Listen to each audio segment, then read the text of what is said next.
Sejarah munculnya Reformasi Indonesia 1998.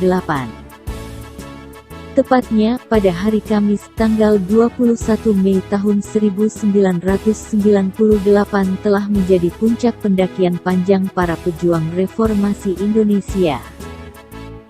Ditandai oleh pengunduran diri Presiden Soeharto, menyatakan mundur sebagai Presiden Republik Indonesia, demonstran yang padat merayap menduduki gedung MPR DPR, bersorak-sorai merayakan ujung penantian panjang. Pengunduran dirinya sebagai pemimpin Indonesia, dibacakan Soeharto di Istana Merdeka, sekitar pukul 9 waktu Indonesia Barat. Hal ini sebagai respons atas desakan para mahasiswa yang menuntutnya agar berhenti menjadi pemimpin tanah air. Peristiwa ini dilatar belakangi oleh krisis moneter, atau Krismon, ditandai dengan turunnya kurs rupiah, dari sekitar Rp2.000 per dolar AS, turun menjadi Rp17.000 per dolar AS. Ribuan mahasiswa, menguasai gedung DPR RI, menuntut Presiden Soeharto mundur. Setelah Soeharto mundur, terjadi kerusuhan massa bernuansa etnis di Jakarta dan merebak ke beberapa daerah di Indonesia. Kerusuhan ini dipicu insiden Trisakti di mana 4 orang mahasiswa Universitas Trisakti ditembak oleh aparat yang waktu itu berjaga di atas jembatan flyover. Sebelumnya, di kampus Universitas Trisakti di Jakarta, pasukan keamanan telah menyerang demonstran dan beberapa dari mereka terbunuh yaitu Elang Mulia, Hafidin Royan, Si Hendriawan, Heri Hartanto. Bagaimana kehidupan ekonomi masyarakat Indonesia sejak reformasi hingga sekarang ini? Perekonomian mengalami kemerosotan dan masalah sosial semakin menumpuk. Kondisi dan situasi seperti ini mengundang keprihatinan rakyat. Memasuki bulan Mei tahun 1998, para mahasiswa dari berbagai daerah mulai bergerak menggelar demonstrasi dan aksi keprihatinan yang menuntut turunnya Soeharto dari kursi kepresidenannya.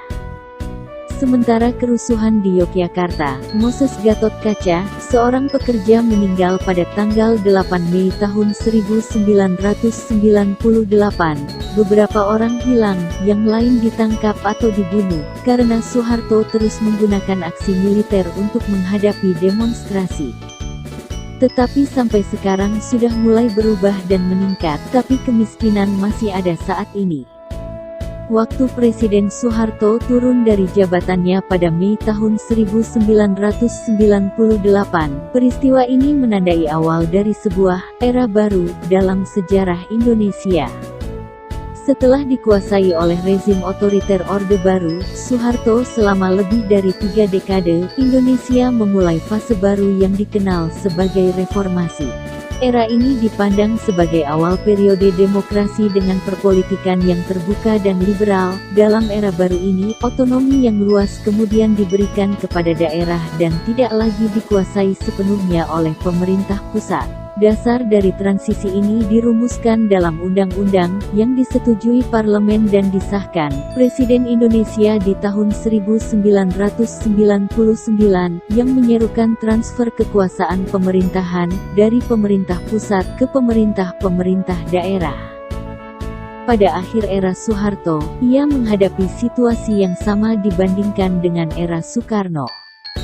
Terjadinya krisis keuangan Asia pada akhir 1990-an, dimanfaatkan oleh masyarakat Indonesia untuk mendesak transformasi politik nasional.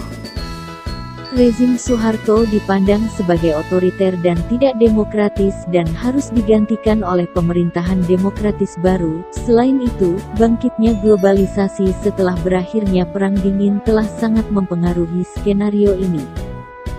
Rezim Soeharto mendesak untuk menerapkan pemerintahan yang bersih, memberantas korupsi, kolusi, dan nepotisme. Munculnya reformasi dimulai dengan terjadinya krisis keuangan Asia pada tahun 1997 yang menyebabkan naiknya harga kebutuhan pokok. Demonstrasi dan gerakan sosial muncul. ketegangan meningkat antara demonstran dan pasukan keamanan karena tanggapan politik dari Soeharto memberi perlahan. Situasi memburuk setelah pasukan keamanan Indonesia mengambil tindakan ofensif untuk menangani para demonstran dan tingkat kekerasan meningkat. Jakarta sebagai pusat gerakan reformasi, menjadi tempat yang penuh kekerasan, dan ada banyak penjarahan dan perusakan fasilitas umum, mencapai puncaknya pada tanggal 12 Mei tahun 1998, ketika Soeharto memutuskan untuk mundur, dan digantikan oleh wakil presidennya, yaitu B.J. Habibie. B.J. Habibie sebagai penerus Soeharto, mendesak untuk segera menyelenggarakan pemilihan umum yang demokratis untuk membentuk pemerintahan demokratis yang baru.